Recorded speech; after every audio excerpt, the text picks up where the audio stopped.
Hello there, this is Klaud. I'm here with my guest, Jeff Quallio. Jeff, how are you doing? I'm well, Mr. Eric. I'm well. Good to Yeah. see you again, my friend. It's been a while. Would you like to tell the audience how we know each other? So we've connected over our good friend Star Wars podcast. At the time, it was Force Connect on Friday nights. Now it's ATG Live on Thursday nights, even though I can't be there live for the live shows anymore due to my own. But yeah, we first saw, and then we kind of ran into each other in other shows, chats over at Bombad and over at Bro Axiom and a few of those, and even Brian Barry's show. We've popped in each other in the chats over there, so it's just kind of show bouncing and seeing each other in the chats, and then mainly on the ATG live show though. And for people that don't know, the ATG and Force Connect are all under the Streaming Star Wars / SSW network umbrella. Yes. Got acquainted with people like Chris, Pete. From what I've been told by Nick, is that you were part of like a casting call situation where you noticed a tattoo, and that's how you started talking to him about Star Wars. Am I correct? Yeah.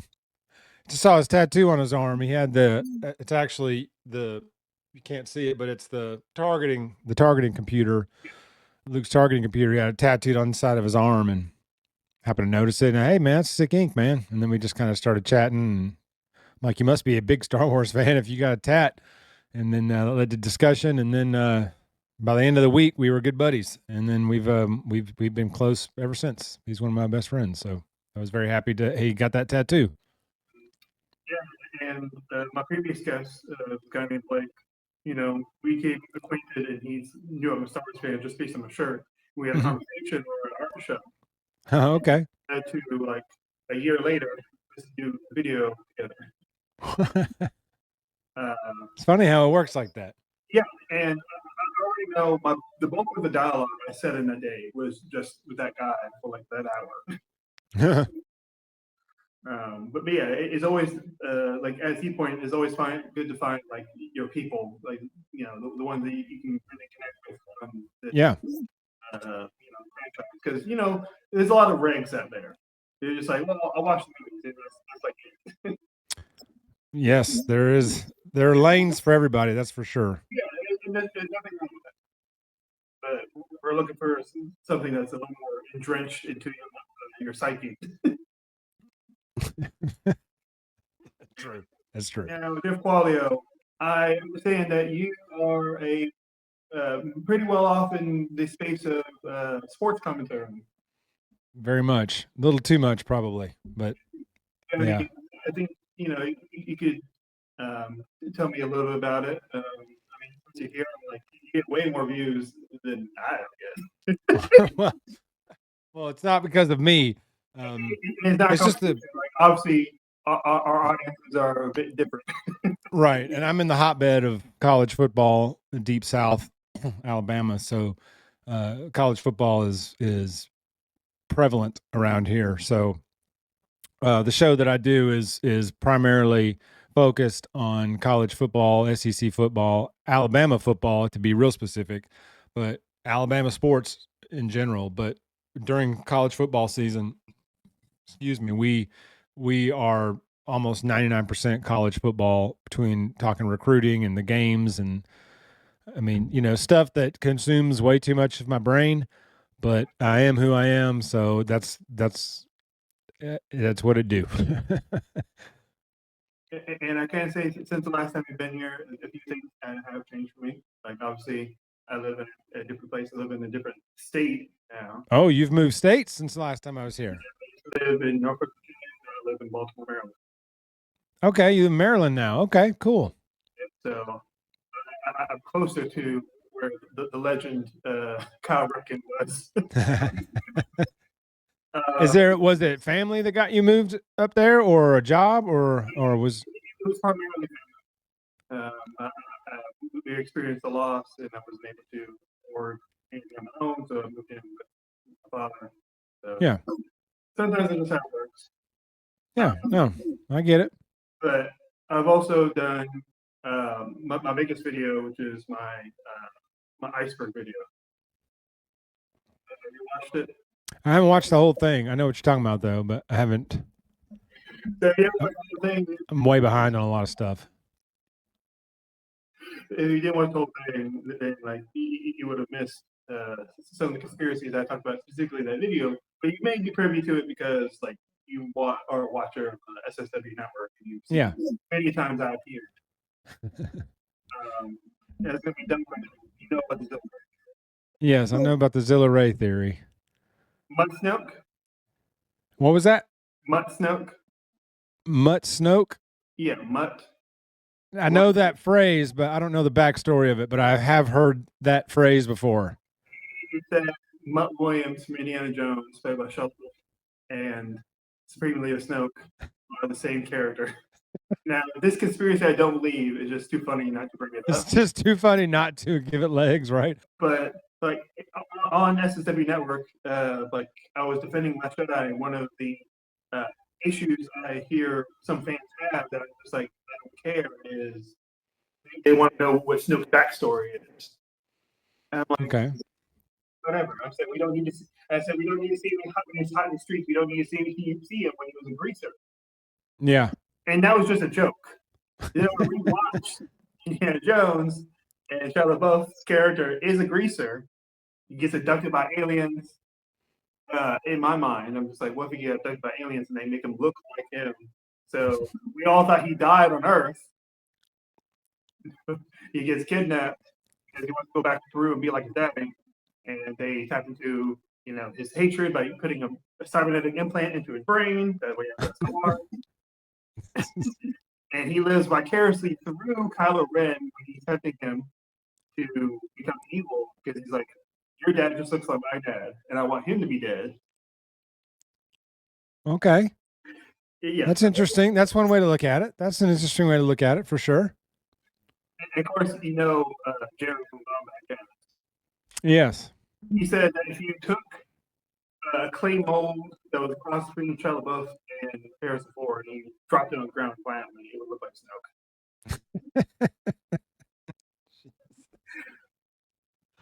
And it's quotes like that. That needs to be on a shirt. That's a lot of text, but I respect it. G, the canon junkie, like a quote, like, and then. I mean, to me, that's not his funniest quote. He's got several. I mean, you know the big one? Jerry said, quote, that is the Pornhub generation writing Star Wars. The poor hump generation writing Star Wars? Yes. Okay. What was that in reference to? What was he talking about? It was all stemmed from that. So we were on the subject of like, clearly George Lucas didn't plan ahead when he was writing Star Wars with, you know, his team of like the retcon that Luke and Leia are siblings, because obviously there was an assumption there that they wrote these two movies. And I pointed out that even in the comics, they were like really kissy in like the Legends era. But that kind of trope even continues into the canon comics now. Like I read a IDW comic that was like maybe 10 years old, and like it takes place after the Battle of Yavin, and like we see Luke is like gawking at, you know, Leia in a dress. So like they're still writing it that way.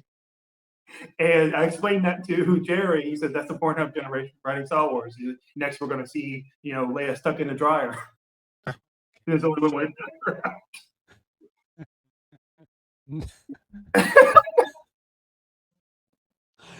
Okay.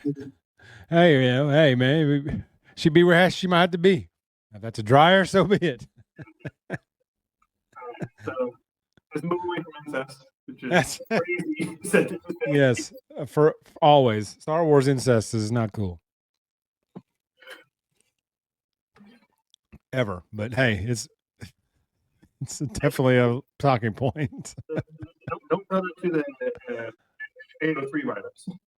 That's right. The conspiracy that I have is that the Alien franchise, like Aliens, Prometheus, is in Star Wars. Okay. Expand on that. I'm intrigued because I'm a big Aliens fan up until the end of the second. When the second movie ended, pretty much everything after that has been awful, in my opinion. So I like the first two movies, and I haven't really liked anything since. And now they've chopped the timeline up, and now none of the newer movies make any sense in terms of timeline with the originals. So it's kind of getting all murky now because the whole beta unit thing with Fassbender's character basically starting the species, but the timelines don't line up. It's just weird. It's all jumbled now, and nothing makes sense. But anyway, I digress. Back to your question. Tell me how they're in Star Wars. Deep dive into the timeline. I've watched videos about it, and it's like, okay, like it's slightly wonky, but I'm like, I've seen franchises that are way wonkier in canon than this. Yeah. Yeah. The DCEU is way more wonky with canon. The Alien franchises is not even a competition. I think the DCU has lapped everybody in terms of blowing canon out of the water. Very specific DCEU, not the current thing. Like yeah, like Man of Steel to what was the last one? I think it was either Aquaman 2. I think Aquaman 2. I'm big into the Alien franchise. The only movie that I'm just like, okay, I don't think that was good is like Alien 4. That's the only one that I think is like, okay, what were you doing? Like that's how I felt with 3, 4, and everyone after that. Like, I mean, I love Prometheus. I'm a huge offender of Alien Covenant, and I like Alien Romulus a lot. Is that the newest one, Romulus? Is that the newest one? Okay, see, I haven't seen that one yet. And I've been loving what they did with Alien Earth, the show that just came out on Hulu. Yeah, see, that didn't do anything for me. We disagree, but it's civil disagreement. Sure. We're shouting at each other. It's okay to not like the same movies. That's okay. How's it in Star Wars? That's what I'm intrigued by. Alien to Star Wars. Why are there so many humans in Star Wars? Why are there so many what? Humans. Humans? Why are there so many humans in Star Wars? Yeah. Maybe actors? Well, I mean, like the real life reasons that they don't want to spend too much money on prosthetics. Like, just get a bunch of British people to be in the background. I should have just said money. That would have explained the whole decision behind anything. Like even Paul originally was supposed to be okay. But the prosthetics for the pig mask didn't work. Okay. Usually, just keep calling him Porkins because he's fat. God damn it. Well, if you've seen Prometheus, you know that in that continuity, they established that what leads to the evolutionary pull of humanity stems from the engineers. Okay. And that would help explain why, not only why there's so many humans in the Star Wars universe, because we haven't seen one ship that just with that idea, it also explains how humans are able to have children with non-humans, like Twi'leks. Like we have that one clone that has children with Twi'leks. Harrison Dula has a child with Kanan Jarrus. The only way that would make sense is that if they have like they're coming from the same genetic pool. Yeah, that's a good question. I mean, it's clear that like a lot of sci-fi writers don't even think about this. It's just like, oh, like they look close enough, they can have babies. Sure. Yeah, done. Exactly. Yeah, done. But I also think this, ties in another Disney-owned franchise. I think Avatar is also folded into this. One of the reasons that James Cameron wrote a script for Avatar, and he describes one of the creatures as being capital A alien, like similar to that. So, like a xenomorph? Yeah. Like he's like, trying to equate like one of the creatures that the main character fights in that is like a xenomorph. Okay. So I'm like, I feel like That'd be an interesting crossover. Yeah, I mean, and like I don't think there's really anything that like truly contradicts this idea, like because we're establishing that this is like a huge galaxy. I mean, not even galaxy, like a wide universe. Um, so yeah. So this new Grogu movie, maybe that's one of the places they go. They land on LV-426. Huh? Because Sigourney Weaver is in it. That's it. They land on LV-426 at some point. Grogu and Mando do, which would, that would actually excite me. Also, if you read the Star Wars comics, there's a Darth Vader title, Red, White, and Black. There's a creature that's almost exactly like the Xenomorph, and there's also a Xenomorph like homage in like recent 2025 Star Wars Republic comic where like it's even shaped similar, just it doesn't have like the phallic head. So we can just say like those are just kind of like genetic cousins. Yeah, that's right. Distant cousins. Yeah, like Alien franchise, like there's a lot of variations of like what we established as like xenomorph. Right. We have the Animorph, we have the Greatomorph, we have the Deacon. So is this all? Are these your ideas, or is this really a?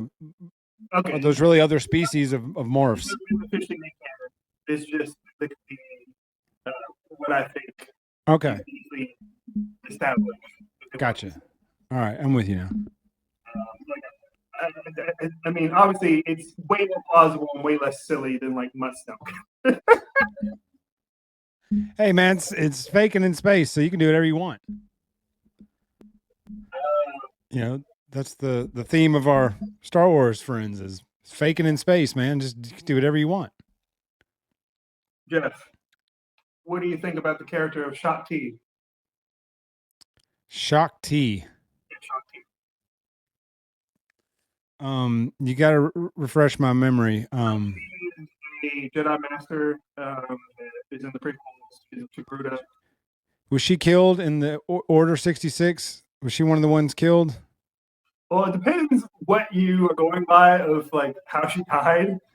It's like, at one point, like they shot a scene where Grievous kills her, like in the beginning of Revenge of the Sith, and there's a deleted scene where Anakin stabs her during Order 66.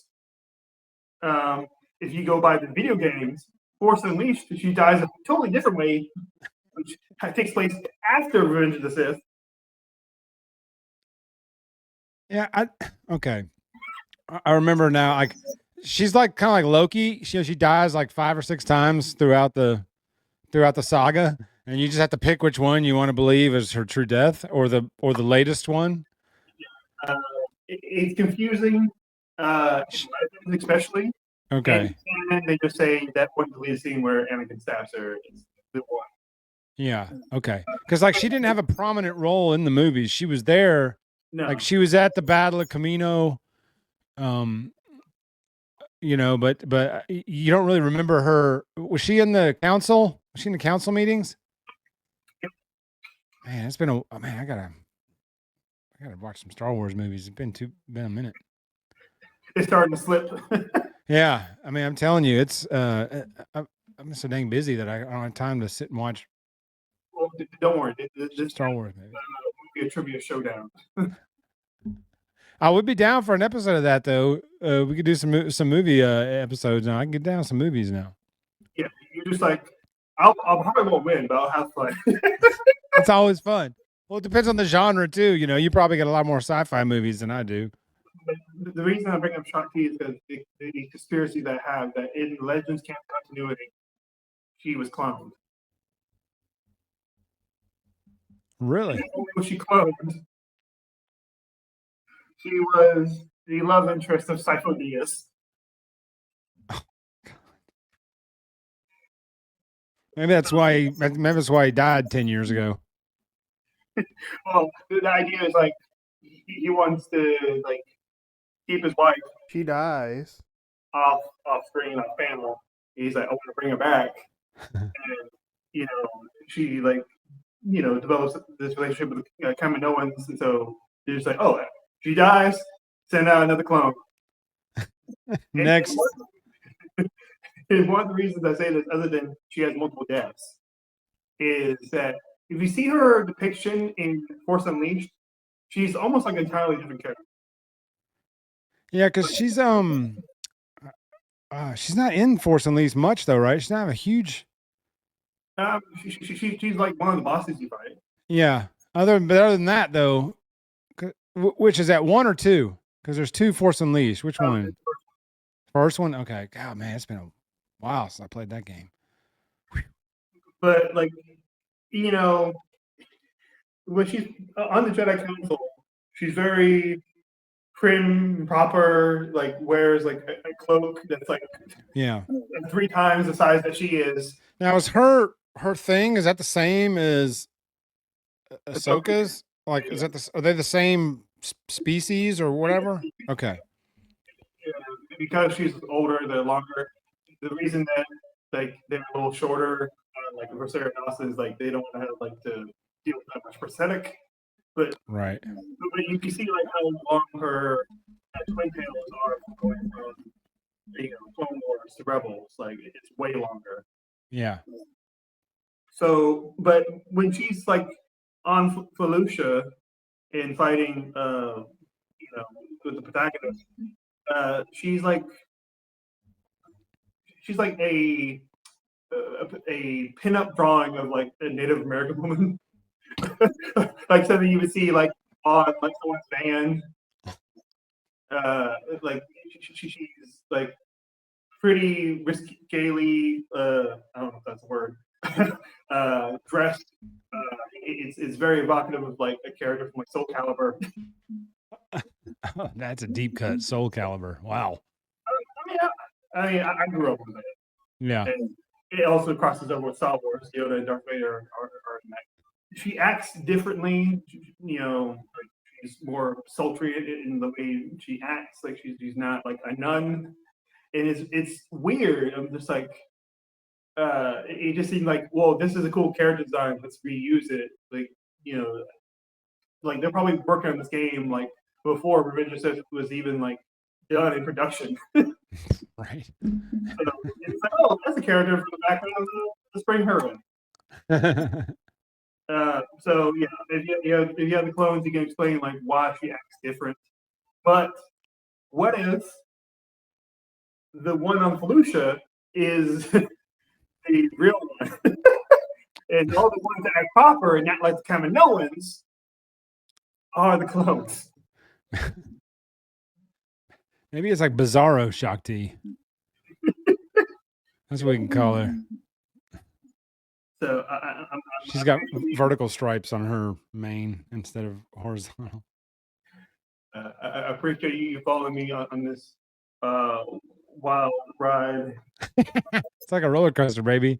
You never know when the next turn's coming. A conspiracy that I don't believe. I just once again, I'm just like, my mind went there. I want to talk about it. Yeah, Emma, because I said, what if Nubs becomes decraniated? What if Nubs becomes who? Okay. You're not familiar with the decraniated in Star Wars canon? Decraniated? I've never heard that term before. Okay. So you remember in Solo, A Star Wars Story, Dryden Boss, when we first get introduced to him, he like stabs somebody, and then he puts his like knife on a platter, and there's like seemingly what looks like a droid. Okay. Okay, that's actually a human woman with her brain replaced with a computer. Okay. So she's a cyborg. Yeah, it's a cyborg. Like it's a practice that was done by Dr. Evazan and Ponte Baba. The guys that interrupt Luke at the bar. The reason they're one of 12 systems is that they are like part of this human trafficking ring where they take in people and they replace their brains with a robot, like dead bodies, so they can be like used as like basically slave labor. Yeah, I don't know anything about that. That's the first I've ever heard of that. So yeah, it said that Nubs from the High Republic kids cartoon becomes decraniated. So he becomes a cyborg, basically. He becomes like a basically undead cyborg for slave labor. This is like a soap opera characters now. They had a brain transplant. It's so messed up because like Nubs is like so cute and innocent.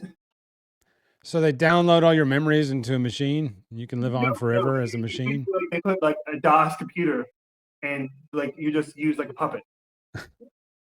Like that's it. So it's like a K2 SO droid. They just program it to what they want, and then that's what it does. Except it's in human skin. Yeah. Yeah. Do they become self-aware? Like, could they ever? I don't think they can go iRobot and. Yeah, I mean, I think one of the issues is that like I say that the computer that they're using for these brains are like horrible, like they're like dial-up speed. 56K modem speed. Yeah.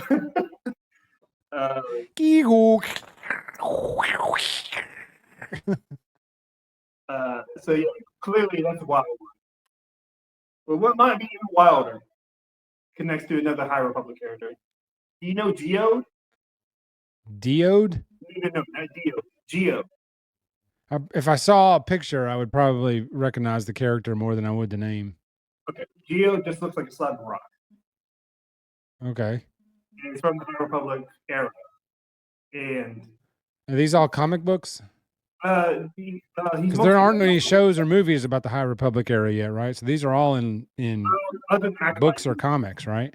Acolyte is the only okay official media that's set in that time. Okay.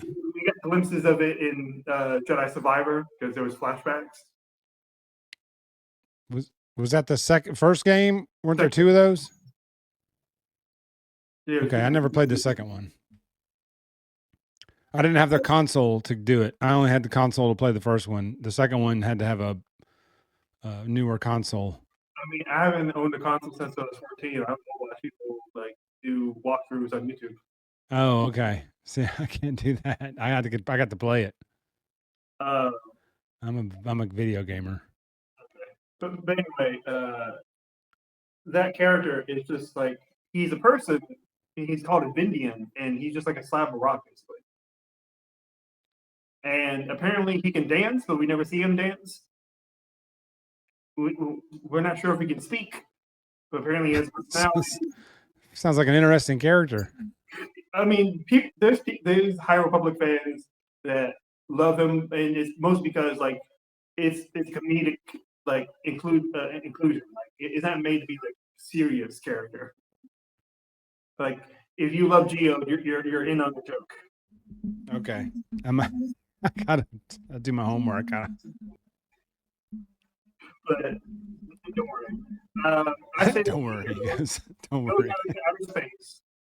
Over many decades, he grows into a moon, and then he crushes Chewbacca shortly after. What the fuck are we? Is this Star Wars? George Lucas did not have shit about somebody growing into a moon and crushing anybody. Where the hell is all this coming from? It's like people get high and start writing Star Wars stuff, which is fine. These are all things that came up from my brain. But okay, so this is all stuff that you're making up. Oh, I thought you were saying this was in these stories. Okay. So this is just your theory, like stuff that you're coming up with. Okay. Now I'm with you. The idea of a moon crushing Chewbacca was that's what we died in Legends. A moon crushed him? Yes. Where does Legends fall in the timeline of the movies? It's got to be after. So the last movie. Okay, so you know the difference between the Legends continuity and the canon continuity, right? No, I don't read any books. I don't read any Legends. I don't know any of that stuff. Everything I know is from the screen. Okay. George and company make the first 3 movies, and they start introducing books and comics pretty much immediately, right? and especially because video games and other tie-ins. Sure. Before Disney bought Lucasfilm, all of that was considered Legends continuity. Okay. So there are a few properties that fit into both.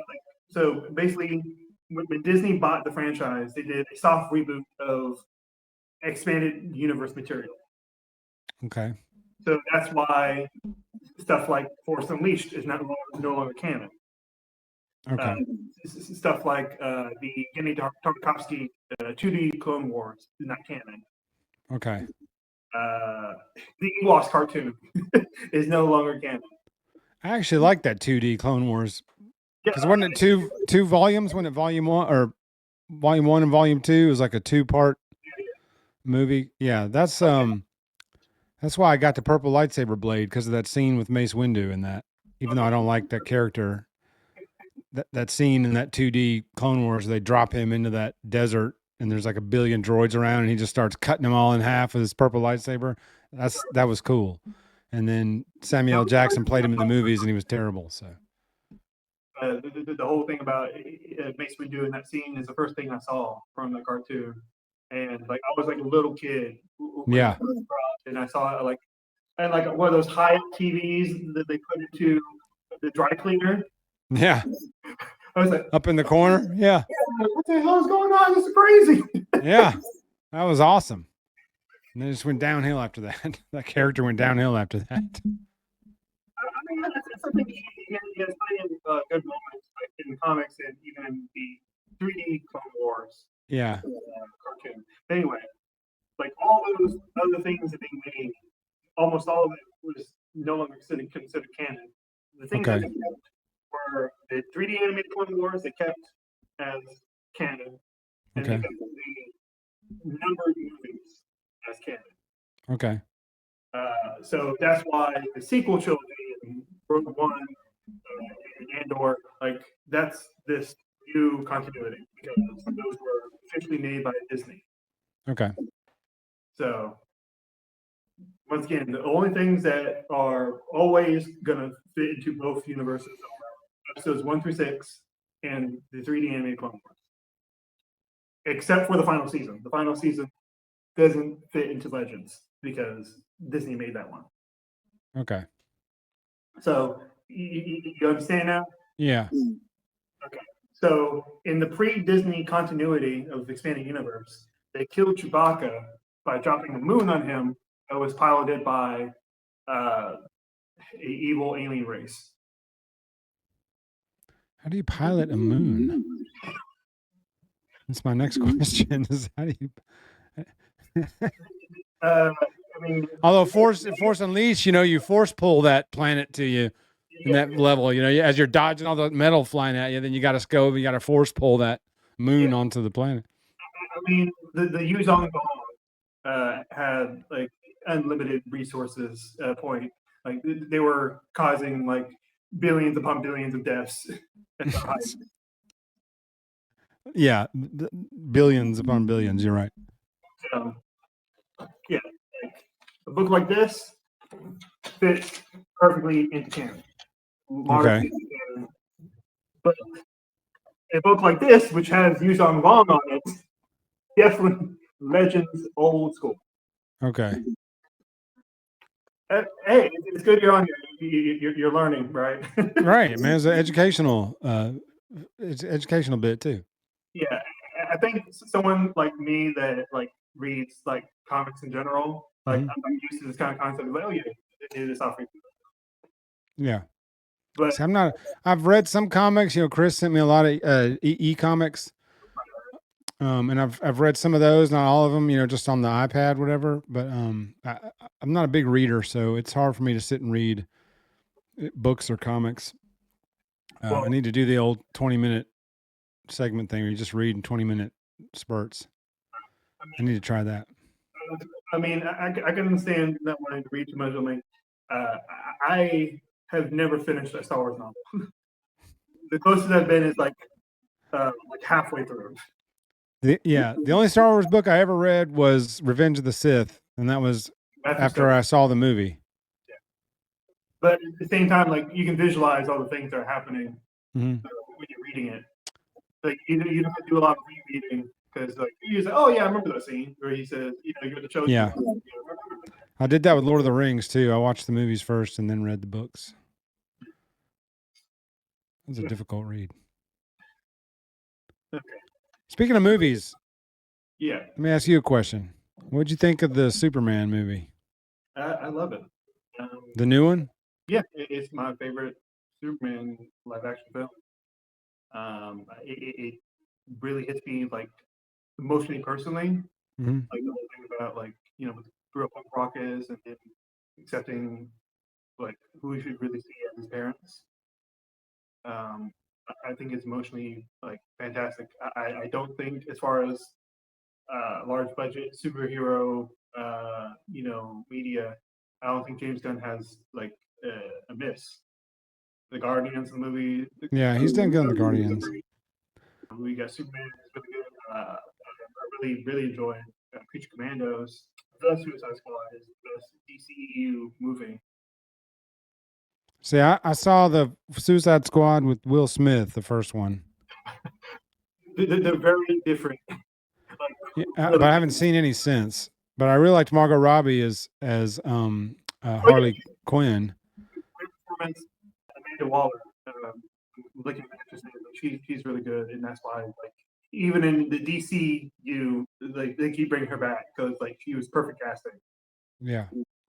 But yeah, I think you would very much enjoy the Suicide Squad. Like totally different vibes, humor different. The way they write the characters like is demonstrably better in my opinion, in most people's opinion. All right. I'd give that a shot. I, I'm glad I saw Superman. It wasn't my favorite. Um, some of the political overtones felt really forced, like had really had anything to do with the story or continue on with the plot. It felt like it was forced in there. And then my biggest issue was Superman was outsmarted every turn by normal people and just got his ass kicked for 2 hours. And I was like, Lex Luthor can't outsmart Superman just by speaking commands to somebody. He can't think fast enough to know the move, speak the command to the guy, have him execute the move, and defeat Superman. Like that doesn't. He can't do that. He's not that fast of a thinker. Superman that big of a dud to me. The most accurate depiction of Superman, in my opinion, and I did not like this movie, but it was it Justice League when he came back from the dead, and then they all had to show up down there to try to corral him in, and all the Batman and Wonder Woman and Flash, and they all showed up down there to try to, I guess, talk him in, and Superman just kicked their ass all over the place. And I'm watching the movie with my buddy, and I'm like, "Is this an accurate depiction of how Superman was in the comics? Is he this powerful?" And he was like, "Well, yes." He said the only Batman, Bruce Wayne, was the only one that could really mess with him because he had the kryptonite staff or the suit with the kryptonite in it. But if it was just people to people, he was like Superman wipes them all out, and that's why I didn't think that Lex Luthor could think faster than Superman and think so fast that he could speak commands to somebody in a fight and move quicker than Superman. That was completely not believable to me. But I loved the guy's portrayal of Superman. I thought he did a great Clark Kent and a great Superman, whatever the actor's name is. I can't remember. I thought he was fantastic. I was very impressed with him. So it wasn't his portrayal that I didn't like. It was how they wrote the character in that movie to be just getting one upped every turn by every single thing. And it's like that. No, that's no. Superman doesn't get beat up by a guy commanding orders to a toy. I'm gonna respectfully, hugely disagree. That's okay. That's okay. We can still have civil disagreements. That's okay. And I think like like my idea is like not to convince you, just like okay, I see your point. Sure. I think that's a little healthier way to like kind of Sure. attack it. And that's how it was the Last Jedi. And me and Nick talked about it, and he made me see it a different way, and I can accept that movie more. The reason I do not have an issue with his ass getting booked is because like the movie is very clear that the thing that's whooping his ass is a clone of him. So Yes. like a clone of him would have the same kind of power Yes. and strength that he would. But he wasn't able to fight him on his own. He had to have orders commanded to him. And that's where my problem is the command can't come to the clone of Superman to dodge Superman's move and counteract. He can't see it coming, speak command, do it before Superman gets there, is my point. At the same time, the movie is very explicit that saying that they have been studying his moves for 3 years. And in the opening crawl, they say this was the first time he had been defeated in a fight for being Superman for 3 years. So the crawl opening of the movie says for the first time uh-huh. after 3 years, Superman fought, lost the fight for the first time. It took multiple years for them to study everything about how this man fights in order to eventually get to the point where they could defeat him. Right. The final fight, though. But he was outsmarted every turn in that whole movie. How did Lex find his fort and walk right in? The reason that they were able to open up the fort is that they explicitly said the only thing that could open up the fort is a Kryptonian DNA. They have the clone. Okay, so they cloned his DNA too? And like when you make a clone, like, everything is okay. Like when you make a clone of somebody, you clone their DNA. Did they explain how they did that? How they cloned him? Did I miss all that? How they cloned his DNA? Yeah, you did, because like something says like you got a bad fight and like we got a strand of your hair. Okay, I must have missed that. You can't just rip out Superman's hair. That's what I'm saying. You can't just rip out his hair. I mean, they didn't yank it out, but like it fell off, much like how it happened in like Superman 4. Like they just got a hold of this man's hair. Oh, Superman 4. Is that the Quest for Peace? I'd forgotten about that movie. And in that movie, he gets smacked up pretty well by his clone. And I don't see an issue with that. So why can't Superman fight? They studied his moves, but Superman has no answer for that? Superman has no answer for that? He has one set of moves? And if they counter him, it's over? They've been studying him for 3 years. So yeah. But he's himself, so why can't he adapt? Oh, crap, they know my moves, so now I got to adapt. But he can't do that? Once again, I'm sure he's trying to figure out multiple ways, but this is 3 years into it. I'm like, by the time you get to, I would argue, by the time you get to a month, I don't know how many moves I can think of. Way faster and way more powerful, even in the feats of strength during the fight. The clone seemed like a clone 2.0 almost.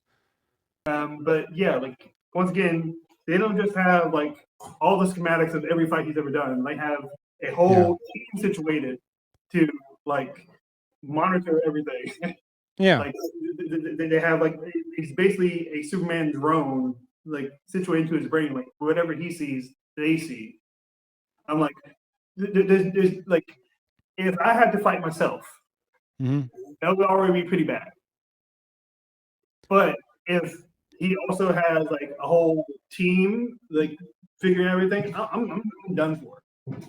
It's and they established that him fighting his clone was the first time this ever happened. And that's why he wasn't prepared. Like they took all the fights he had with whatever Lex Luthor threw at him. Like, okay, let's send out the clone because we finally made him in our soup. In our soup. And he wasn't ready. And I don't. No, he was not ready. Yeah, and I don't see an issue with that. Like, in like as far as the comics go, like they're very inconsistent of like how powerful he actually is. Like sometimes like he's like insanely strong, like god level, and other times like especially if you read like Silver Age comics, like he's lame like the rest of them, like comparative like to how we see characters now. So like Sure. Yeah, I'm with you there. We don't get really hung up on it. I think one of the reasons a lot of people do is like, they see whatever their first experience in Superman is, they're just like, that has to be my standard forever. It's like as far as the strength goes. Yeah. And I'm like, I care more about, like his actual characterization and like the fight, the come up. Because I think just having him be ubermensch powerful is sure. Really important. Yeah. No, I'm totally with you there. I'm totally with you there. Like he couldn't just show up and wipe everybody out for the whole movie and fly away. That would have been really boring. Yeah, and like that's why most of the time they just give him like another Kryptonian to fight. Otherwise, like they're just I don't know what to do with it. Yeah. Because you can't just have 2 hours of him saving kidneys from trees. Yeah. No, I totally agree with that. I totally agree with that. That would have been a real boring movie if him just flying around saving things and not facing any adversity. That's not that would have been a real boring movie. So I'm about the adversity. Like I absolutely understand all that. Yeah. So I just had hangups with him getting outsmarted at every turn. Like so, I can totally understand people like, yeah, I wish he was like a bit stronger. I wish he did a little more aura farming. Like I can understand that, but when people like get really angry about it, like say like he is like just straight up weak. I'm like, what are you talking about? Like, do you see how like all of the Lex drone army he just like swatted away and they were yeah. I'm like, clearly he has the gains and he has the power. Right, like he's got him in there. Nanobites down his lungs. He like crashes into the earth to get it off. That's really impressive, no matter how you slice it. Yeah. No, it was a good movie. Like I said, it was a good movie. I had a couple. Those are just my couple little hangups, but it's not. They weren't hang up enough for me to say the movie sucked and nobody should ever go see it at all. No, but that's just me. Any movie I see, I'll normally walk away going, "Okay, I liked it," but this I didn't like this part of it, or here's where I had to hang up with it. It's kind of a jaded line of thinking, but if the character's name was the Superman, like you would never think to have these ideas really. Mm-hmm. Yeah, I agree with that. Like this is superb, dude. It's superb, dude. Man, Superman. Yeah, that's Superman, superb, dude. It's all those things. You're just like, wow, he's really impressive how powerful he is. Like, superb dude. I like that. That's a t-shirt in its own right there.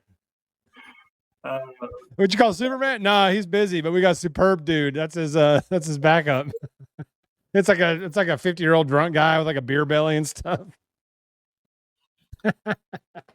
So superb dude. That's good. Is there anything that you're just like I want to ask him more about? Like, what do you think about the Grogu Mando movie? I got thoughts on that too. I'm excited for it. Now, are you excited because it's just a Star Wars movie, or did you see something in that trailer where you're like, I got to see that? Well, or is it because it's Star Wars and you're like, I'm in? They did have Stinky. They did have Stinky from the Clone Wars movie, and now he's a grown man, which is wild, and I'm very curious how they're going to play this. Having Sigourney Weaver makes me more excited about the project. Like everything I've seen of him, I've enjoyed as far as the performance goes. And like I'm interested to see what they do next with the character of Din Djarin. Because I'm someone that I really enjoyed all 3 seasons, but I felt like Din Djarin's character, like as far as his character progression, kind of plateaued with this last season. He was almost not even a character in season 3. He was like a 3rd-tier character in season 3. It felt like. I don't think it's like he's a 3rd-tier character. I just think like he didn't change. Right. Like, he was just like same thing. I thought like from watching Book of Boba Fett, they were establishing that he was going to make his own clan and not wanting to like deal with them because like of like how particular they are about rules. I thought that would be a setup, and I thought that would be more interesting. But I think they really wanted to like, well, we have all these costumes and we have like all these side characters like we want to continue with, so we don't want them to like be angry at each other anymore. So fair enough. Yeah. So let's patch up all the beef. I agree with what you said though. Like that was my biggest issue with, as these 3 seasons of Mando and now this Mando and Grogu movie is like, it just looks like another season of Mando, and the characters look the same as they did 6 years ago in season 1. And like you said, by the end of season 3, there was no growth really in Din Djarin's character. He was kind of the same thing. Grogu was still the cooey little Grogu thing. By the end of the 3rd season, he was, he would move something here or there or do something, but he was still kind of the cute little baby thing. And then I saw this trailer, and it's the same thing it was 6 years ago. Like it's a cooey little baby Grogu and Din Djarin doing the same adventures they did in the show. So Pete said it best in his video. I thought that it felt like an easy play for Disney to throw out this movie with really no change from the end of the 3rd season with the characters. They look the same, they sound the same, they talk the same, they're doing the same things. What about this movie is going to be any different than the TV show? So it felt like, hey, we can just throw Grogu on the screen and have him make some cooey sounds, and we're going to sell a crap ton of movie tickets and make a bunch of money.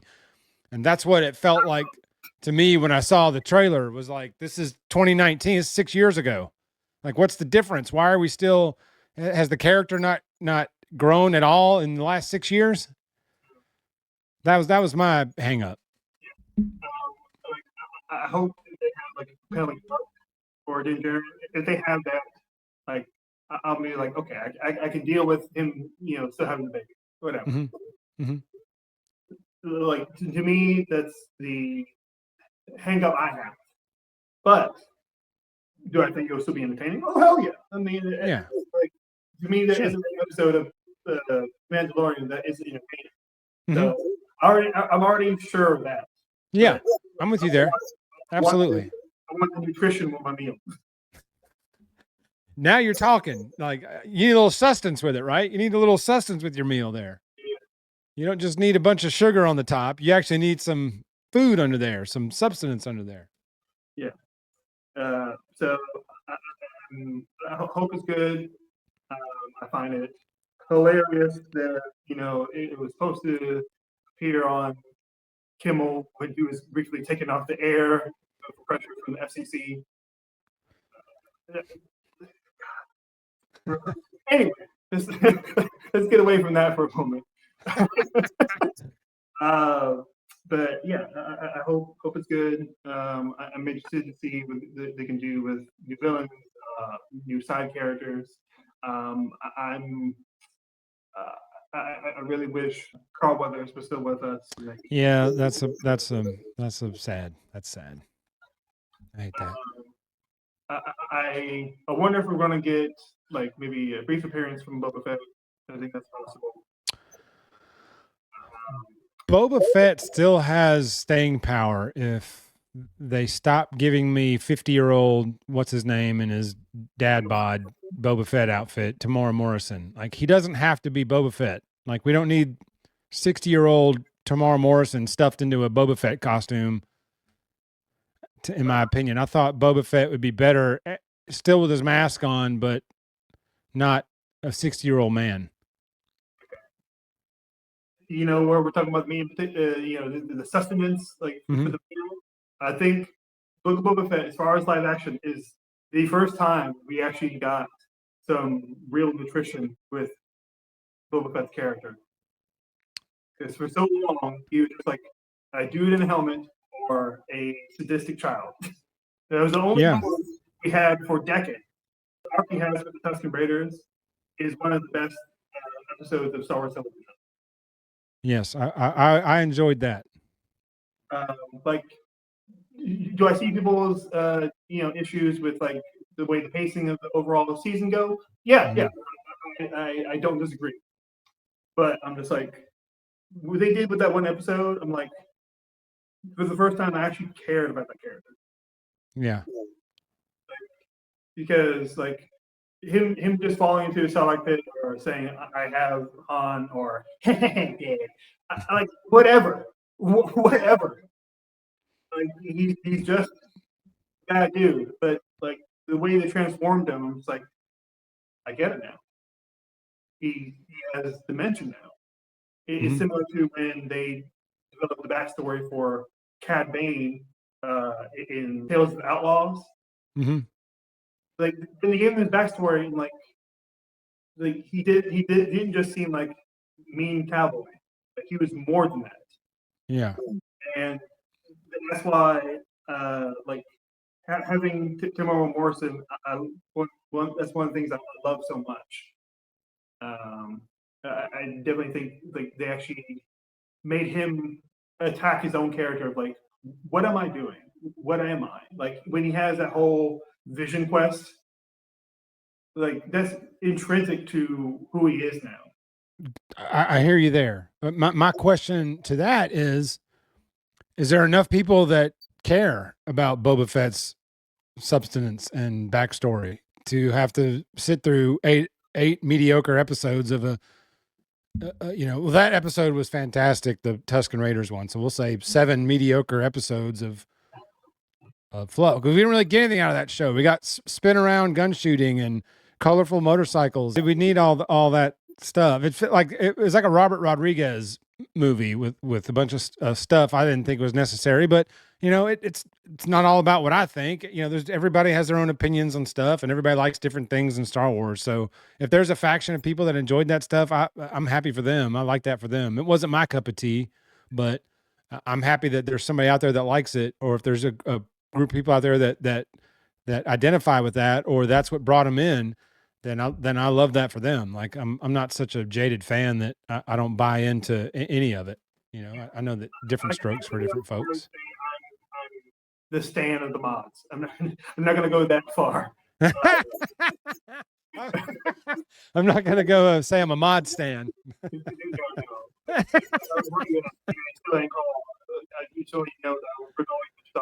Like I'm not going to do that. But like I don't understand like why people are like so upset by them. Like they didn't fit anywhere. They just felt like they were dropped in as a trying to be funny, or as a funny. They just didn't fit any of the tone of the show, in my opinion. I'm like, whatever. I'm like, I really like for that to be the thing that people like are like really gung ho about. I'm like, I just no. It was kind of like the cherry on the top, like with just things up. The pace of that show was slow, and then at the very end, you get these random mods out of nowhere. And he's supposed to be their leader. It was just weird. He was just helmet off the whole time. I mean, it didn't really feel like a Boba Fett to me. It felt like Mandos don't take their helmets off. And that was a problem I had with Ahsoka, with what's her name in Ahsoka, never wearing her helmet and being a terrible actress. But I thought, I don't know. But see, this is just, you want more, substance to the character. So his helmet needs to come off, and you need to get stuff with him. Whereas, like Boba Fett, to me, I didn't need to know all that stuff with him. I just liked Boba Fett the way I remembered him. But that's me. That's my closed, tunnel vision of that character. And I understand that some people might want expansions of that. I don't think Rosario's performance as Ahsoka is terrible. I don't think that at all. It's not good. I don't think it's bad. It's not good. You might not think it's bad. I'm telling you, it's not good. I'm like I've seen actors just like, okay, that's bad. Like where it's like The Room. I'm like, that's bad. I'm like, this just feels kind of stilted. I allow for huge gray area of how I critique things. Sure. It's not always just like this is great, this is bad. Like, it's Sure. the greatest thing ever, it's the worst thing ever. I'm like, I deal in absolutes. yeah, and like, so would you have liked Book of Boba Fett more if you just had the helmet on?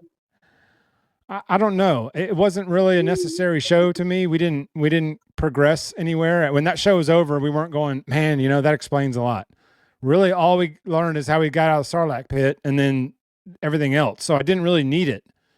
It wasn't a character that I was, man, I wish I knew how Boba got here. I didn't, he wasn't a character that I thought about that. And I didn't, what's the word? What's the term I'm looking for? I didn't feel like I needed that to know his backstory. Like Han Solo, that would be great. Luke Skywalker's backstory, Kylo Ren, those kind of things. But Boba Fett wasn't one that I needed to know his backstory. I mean, he could have just stayed a bounty hunter, and his story could have ended there in the Sarlacc pit, and the mysterious legend of Boba could have just grown over the years, and it didn't have to be. When that camera panned up and the first time you saw Tamora Morrison with his dad bod stuffed in that Boba suit, you did not go, "Ha, damn, that's Boba Fett." I guarantee you, it was you were like, "Oh." I'm going to say something that you might find upsetting. No, there's no upsetting here. Nothing you can say upset me. I think, like, if we're just talking about live action, Boba Fett is one of the most overrated characters ever. Like, I would agree with that. Book of Boba Fett. He's just a dude that looks cool, and that's why we're so attracted to him. Yes. Like, that's boring in my opinion. Like, really boring. Right. So we didn't need a show about Boba Fett. There wasn't enough substance to the character to warrant an 8-episode show, in my opinion. That was until they established that he's a clone. He grew up a Camino. He had that, saw his dad get sliced up. We see in Clone Wars, he wants revenge. So, like, they had built up actual character development in animation, but that was really nice. Yeah. And I think adding actual more character, I'm always going to be like, yeah, let's go. Because, like, just to do with the helmet, like, whatever. And, like, do you think part of this is just like, it's like just Boba Fett with the helmet, just the guy looks like cool, does a few shoots, is like what you like were used to and what you attach to nostalgically? Yeah, and I didn't think they needed to cast a 60-year-old Tamora Morrison to play this character. He didn't. They could have cast somebody that was more believable, in my opinion. And that he did. I didn't buy into. Like they cast him because he did the voice 25 years ago. They didn't cast him because he embodied Boba Fett. He just was the voice 25 years ago. He was Jango Fett. Jango Fett He's not Boba Fett. His son is his clone. I know, but that's when you see him, you think Jango Fett. I think of both. I do not. I think Jango Fett, and then I saw him stuffed in that Boba Fett costume, and he looked like a 65-year-old man, and I was like, I didn't buy it. I didn't believe it. I thought they could have done Boba better by putting an actor in there and not a guy that voiced the character 30 years ago or 25 years ago. Are you saying Tamora Morrison was an actor? No, he's an actor. I'm saying that they didn't have to use him. He wasn't the only guy that could have played Boba. Why didn't they cast Harrison Ford in Solo then, and just digitally de-age him? Because you needed a younger character. And Boba Fett wasn't in the Sarlacc pit for 50 or 30 years, was he? No. He was not a 65-year-old man with a dad bod stuffed in a suit when he went in that Sarlacc pit. He wasn't in that pit for 30 years. But when he came out, he was an old man. How long was he in there? Maybe like a day. Well, of course, I'm going by Earth time. This is who knows how long. It's the same duration of time. Okay. That was always funny to me. Is like all the Star Wars, they're like years and days and stuff. And I'm like, but they're out in space. So what's a year? Like there's no planet going around the sun. So what's a year in Star Wars? I'm sure you could establish that they have one planet around one sun in this giant galaxy That's it. that has the same kind of rotations that we have. There's got to be one planet out there with a sun that it goes around somewhere. Why are they speaking English? Why do they have like our English alphabet? Like That's true. Like a lot of things are just like they're made for convenience. Yeah. Yeah, like Arabic, but yet they speak English, but write in Arabic. It's like this is English words, though. And they also have expressions. That's right. We use like Captain Panaka says the line, "We're sitting ducks." Yeah, we'll be sitting ducks. Poe Dameron says we just have to make sure that big ass door holds. So, are there donkeys in the Star Wars universe, and did they use slang for buttocks? Like somewhere they hit some slang. They had a planet where they were talking slang. They were speaking slang. That's a great question. How do you know about a big ass door? How do you know about what a sitting duck was? Yeah, like once you start pulling the thread, the sweater falls apart. But yeah, like, the sweater comes all unraveled. Like they brought back the same actor who is 20 years older than he was as Django. Like there's certain things in franchises that I'm just like, okay, I understand why sure. Happened. Like I don't have that many issues, but like them still using Carrie in Rise of Skywalker and using footage from deleted scenes that we have seen on DVD for Force Awakens. Yeah. It's like okay, it's the conditions that they're working with, and you just try to do your best with it. Right.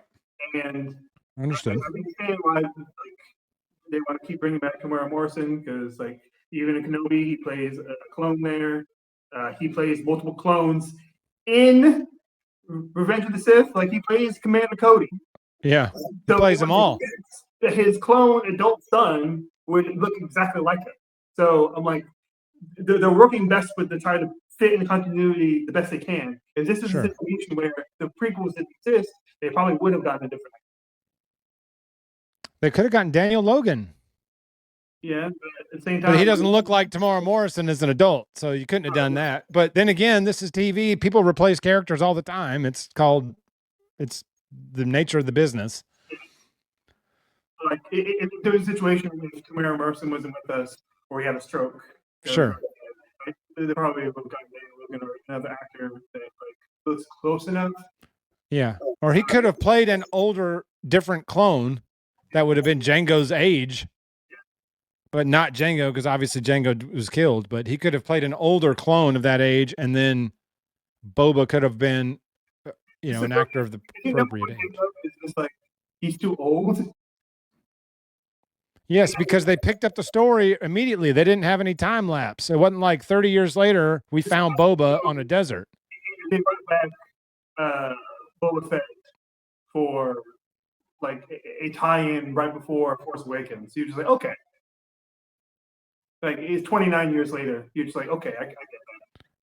Or a Fett, 29 years later, some kind of Fett or some kind of clone that looks like him, but the fact that he aged 30 years in a day, it doesn't make sense to me. Now they could have done, he was already out and then he had a flashback or whatever. They could have done it that way or something, but he didn't age 30 years in a day. The aging of Obi-Wan, Aunt Beru, and Uncle Owen just irks you all to hell, right? Because they aged like 40 years. How long were they on there? So, okay.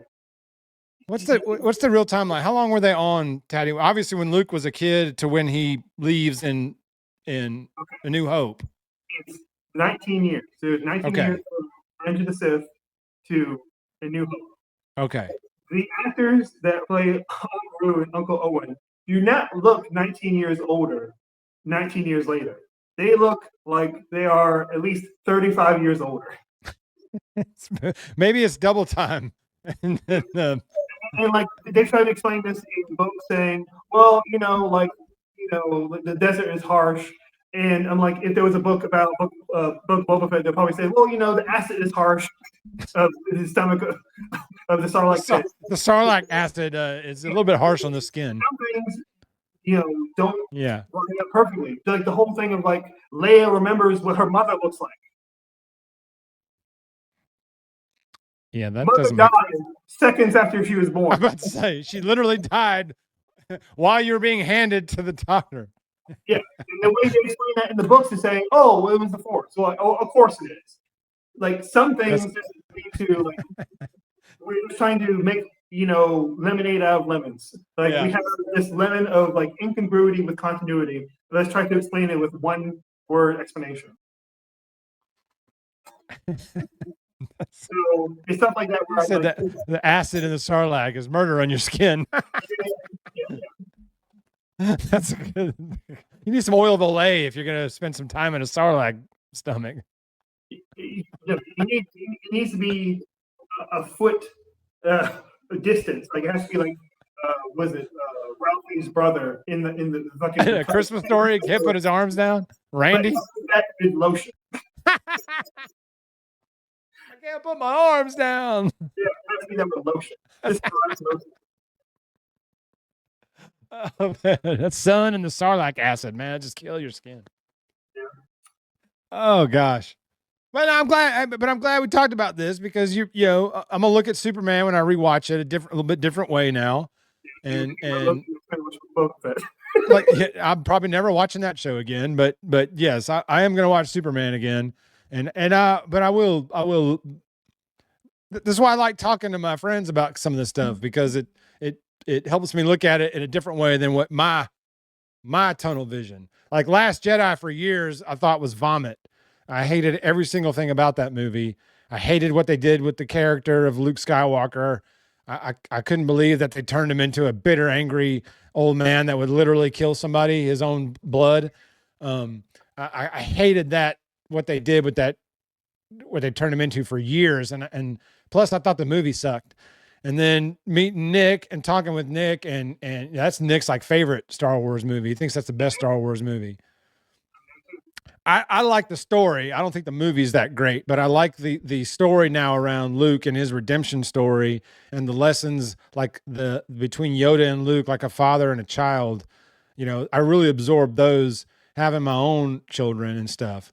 But there are problems with the movie that like the movie itself, I think drags in places and just wasn't my favorite, but I like the Luke story. I like the redemption around it. I like tearing him down and Yoda, the Force ghost of Yoda, still teaching him, still training him, still teaching like you do with, I've got 2 children, like you do with your children, no matter how old they get, even when they're grown, you still have parental teaching moments where you're teaching your children, that they are what we grow beyond. So that part of the story of Last Jedi, I love. And it really changed talking to Nick and seeing it that way really helped me see Luke in a different light than just, damn, I can't believe they turned him into a grumpy old, bitter old man that would actually kill his nephew. But seeing it the way Nick, we talked about that and how I looked at it then kind of changed my opinion on the story part of it. Like I said, but the movie itself, I there are parts of it I'm not a big fan of, but the Luke story part of it, I just ate it up once I got out of my own head. Were you a fan of like Rey's arc? Yes, I did like the character. I didn't like her last line. I'm Rey Skywalker. That's Rey Skywalker. That's not Last Jedi. Oh, we're talking about. Oh, I thought you were talking about Rey's arc overall in the whole in that one movie sequel. Oh, in the Last Jedi.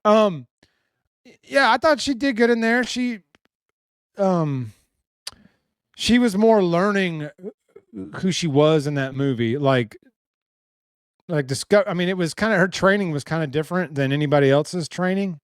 You you really, honestly, in the movies, you only see like tiny bits of actual training. In Empire, he's running through the woods doing that training.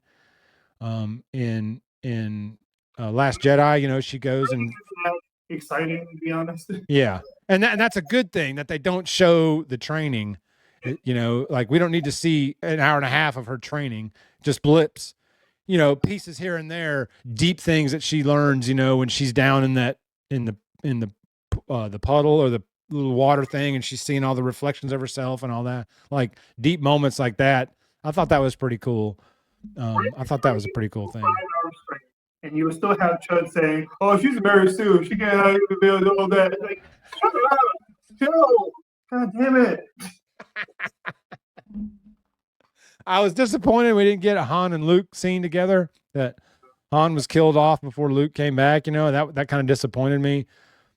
But yeah, that's just nitpicking stuff. A lot of people had a problem with the Princess Leia's Matrix scene where she flies through space. That didn't bother me at all. I thought that was. I mean, that didn't bother me. But a lot of people were just up in arms about it, and I was like, that's not a big deal to me. I mean, she's as strong with the Force as anybody, so that kind of stuff didn't bother me. I'm still confused why I call Matrix. Because Neo can fly around in the Matrix. That's what she did. She was floating out in space, and then she saw the thing, and then like went full on Neo and flew to it. Like when I think of character flying, like I normally think of Superman. Not like Neo is not the first name that pops in my head. Like, yeah, I don't know why I thought of Neo right there. I guess because of her long black coat, or not black, but that long cloak she was wearing. I guess that's why I thought of Neo. It wasn't black though. It was dark red, wasn't it? Like a maroon. Her outfit was black to gray. Black and gray. Okay, I thought it had some maroon in it, but I guess not. Yeah. But make sure to ask me. I've watched the movie like 14 times. That's great. You should watch more. Everybody should watch more Star Wars. That's the beauty of Star Wars, is you can watch as much as you want. Stuff you like, stuff you don't like. There's plenty for everybody. Find what you like and go with it. And you talk about the dragon, and I think there's quite a bit of the original trilogy that tracks. And I feel that personally. Like I love all those movies. But I'm just like, yeah, we've been on Andor for like an hour and 30 minutes. Like, can we get to the actual meat of the action scene? And I'm someone that when I see lots, I'm just like, ooh, like it's different when you're watching a movie and you're doing nothing else. Right. You're sitting down and you're watching. Mm-hmm. If it's something that you've already seen, like it feels like you can just like, oh, I'm gonna like go sweep. I'm gonna. Sure. It's like background noise while you're doing something else. It's hard for me to do that watching like Empire or Return of the Jedi. Like there's a couple moments of just like, okay, I'm kind of clocking out a little bit. Yeah. A lot of great things are happening. Like, that's why my wife hates the original movies. She can't even watch any of them. She's like, these are so boring. I'm out. And I'm like, come on now. She's like, nope. Is there a non-Star Wars movie that you think is like, I don't understand the hype? Is there a Star Wars movie that I think I don't? A movie that's not Star Wars. So you're just like, I don't understand the hype. I don't understand why people like love it so much. I would. That's a tough question. There are plenty of movies I don't like. I don't know if anybody liked Wonder Woman 2. That might have been the worst movie I've ever seen. I haven't heard anybody that liked that. It got hype leading up to it because COVID, and they released it Christmas morning on Disney Plus, and because nobody could go to the theater and whatnot. So that hype around it, and then we all watched the movie, and then afterwards I had to apologize to my family for wasting 2 hours of their Christmas. And I'm going to be controversial here. I like it.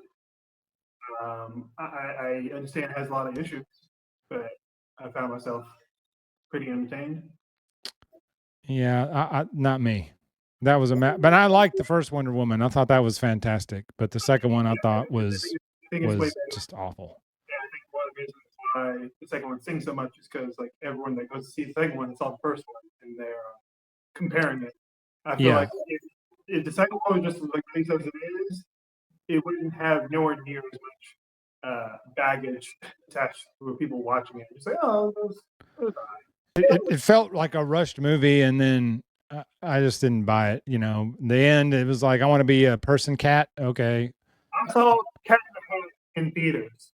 I saw Son of the Mask in theaters. I know, like, bad. Just straight up bad. Oh, Eric, I'm sorry. I'm so sorry about that. Son of the Mask in theaters? You went to the Jamie Kennedy movie? I was there for Son of the Mask in theaters. I'm so sorry. Cat in the Hat in theaters. Both times as a child. Have you ever, let me ask you this. Have you ever been in a movie in a theater that was so bad you walked out? There's never been a movie walked out on. I know a sibling of mine did walk out on Shrek 3. They were just like, no. Nah. Oh, God. They made 3 of those? Whoops. They're working on the 5th one now.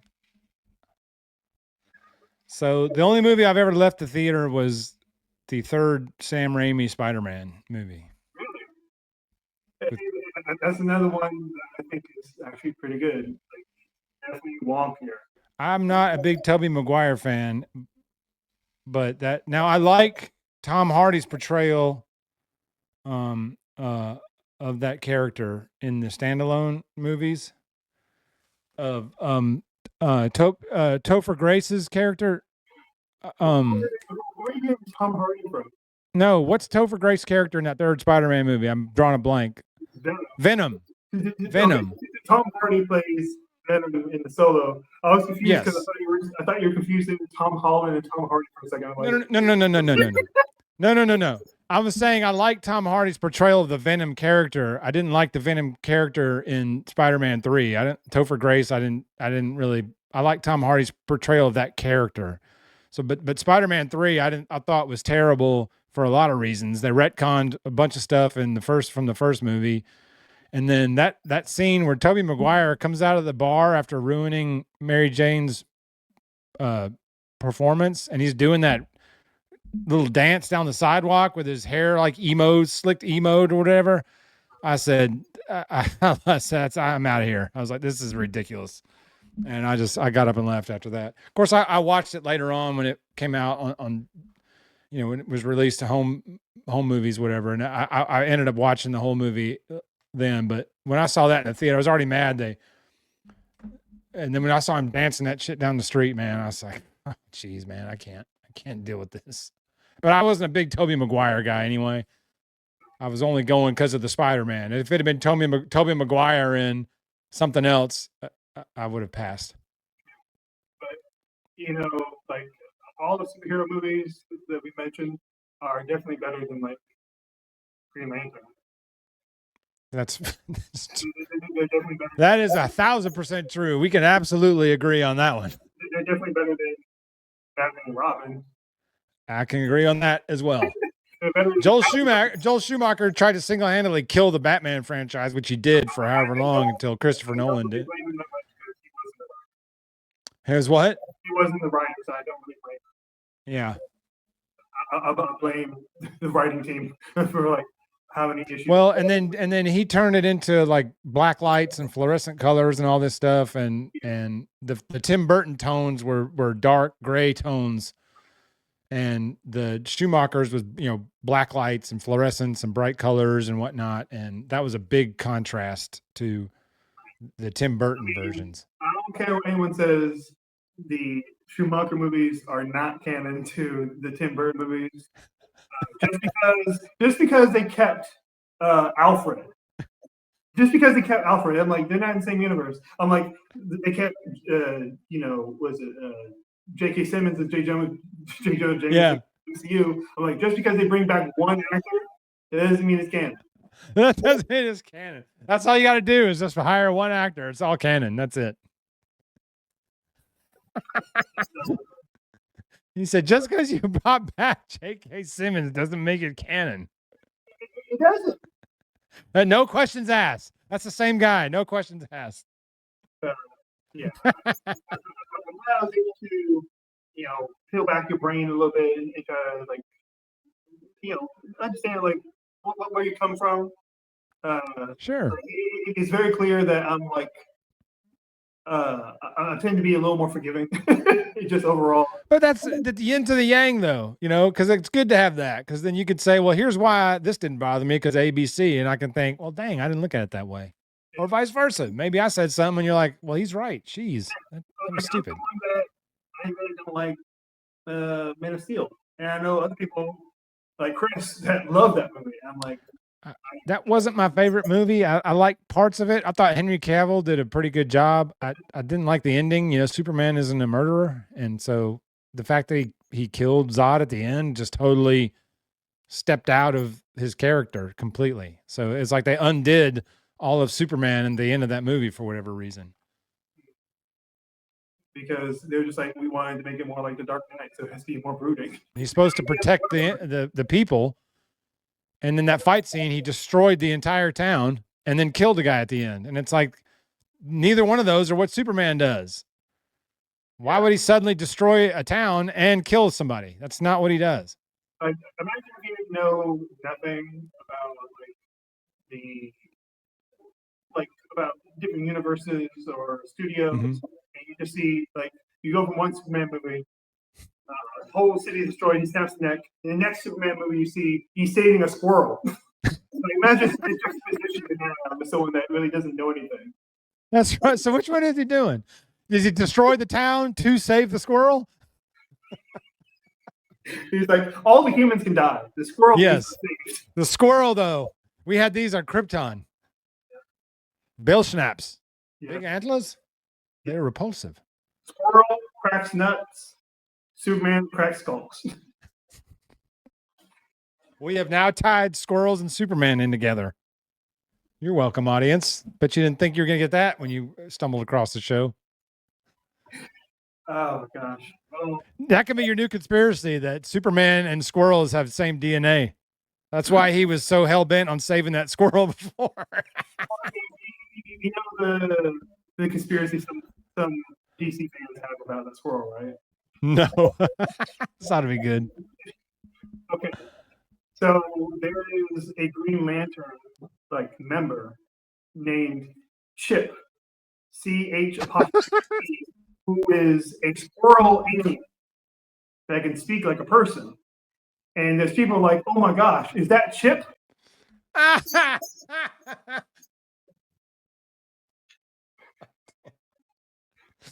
Or Alvin? I mean, the chipmunks. Oh, that's right. See, I don't know why when I said that, I felt like I should have pulled out some glasses. Like, well, actually, they're chipmunks.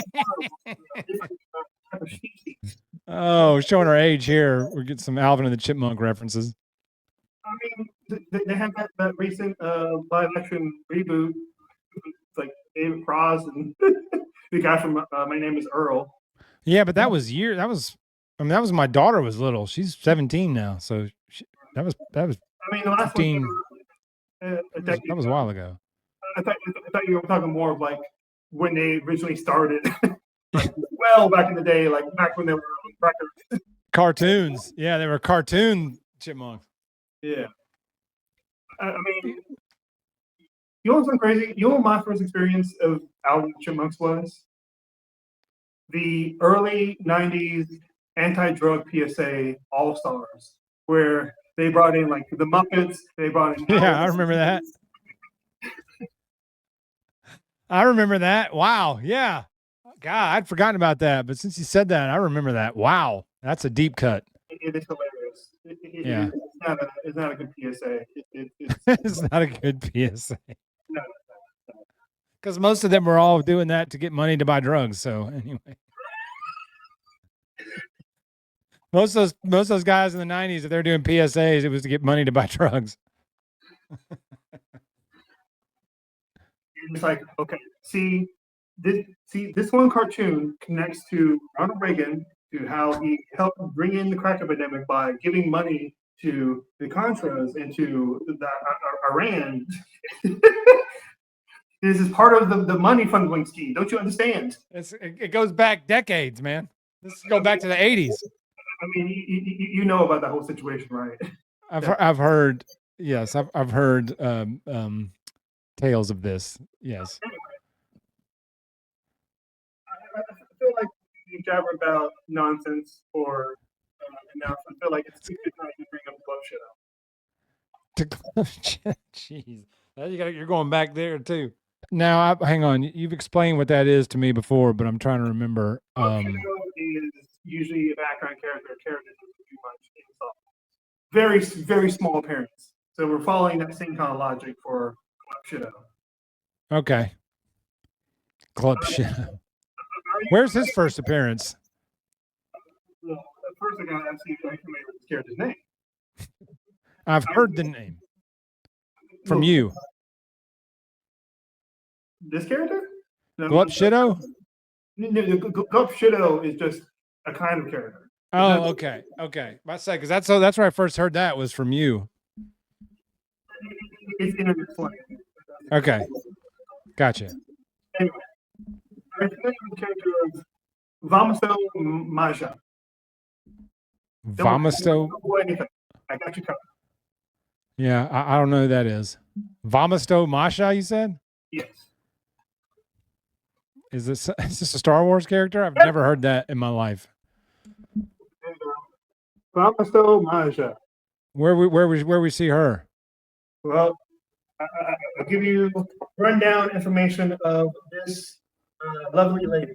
Vamasto Maja was a female human who was one of the oldest who lived on the Potomac Coast village on the Potomac coast of Savareen. She was a supervisor for the rebuilding of the refinery plant. She was also present when Tobias Beckett's crew came to Savareen in 10 BBY to refine quaxium that had been stolen on Kessel. Okay. The Savareen, Quaxium, Kessel, like, does any of that ring a bell?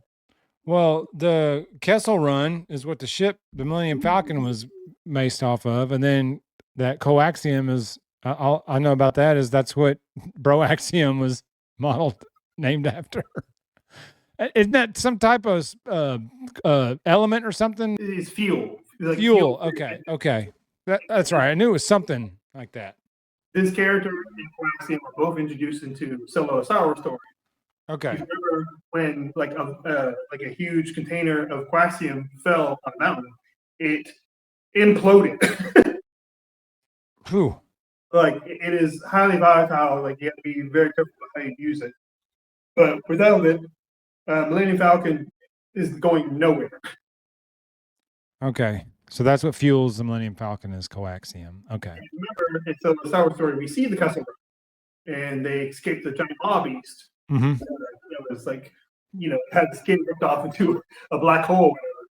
They leave and they land onto this planet where the final act of the movie takes place. It's mostly sandy, but has an ocean. Mm-hmm. And you have all these people, mostly women, that help refine the quaxium that they can use to fuel up. What do you think about Vamasto Maja? I think I just learned who she was 5 seconds ago and don't really have any thoughts on it. It's like coming up on a profile on Tinder. It's like, yeah, I'm like, yeah. I've never even, if I've seen her, I've forgotten. Because when you showed me that picture, that didn't ring a bell either. I'm not a deep cut character Star Wars guy. I mean, I know some, but if you deep cutting characters, you need Chris here, not me. Well, we do have a little more information on this character. We know that she believes in the unique refining qualities of Savareen sand and the seawater, and she's very keen on how it can be exploited by others. And apparently, because of their position, Crimson Dawn tortured them. We find out multiple of the people of this village had their tongues cut out. So yeah, apparently she's seen a lot of fucked up shit this happened to this village, and she's Apparently. traumatized. Apparently, she's seen quite a bit. Yeah. What do you think her personality is like? Or you get a full view of the woman. If she's doing what you said she was doing, she's probably got a pretty strong personality. Yeah. I mean, She could be a strong person to do what you said that she was doing.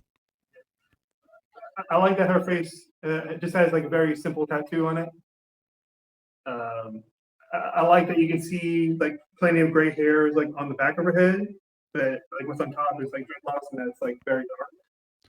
Yeah, it still ages the character where you know, even though they don't state in the universe that gray hair means you're getting old, we as the consumers see that and immediately understand it's an older character. You know, it's like we still see the old people traits on characters and associate that with, okay, this is an older character.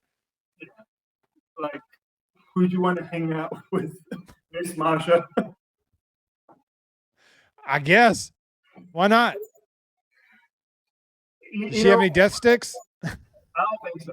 Does she know anybody got any death sticks? I think she's a clean woman. Okay. The vibe I'll believe you. Thomas Maja is that she's Nigerian mother coded. Like, I just look at her and I feel like she can make some really good jollof rice. Just throwing in okra and all the vegetables, and onions and tomato sauce. Seems like she is like very, very family oriented. Like almost kind of a matriarch. Like everyone comes to her for advice. Yeah, I could see that. She is the glue. Like the mother figure.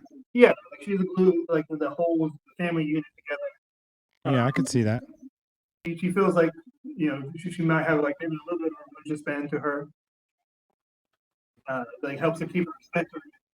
To feel like there's a better tomorrow. There's more after I pass away. Sure. But I also think like she's not perfect. Like sometimes I feel like she will lie to get her way. Just a little bit. Nothing too serious. But she's had to survive. Sometimes sure. you have to survive. You have to lie. She looks like a survivor. She does look like that. She also looks like she would definitely pop the mouth of a child. Talks back.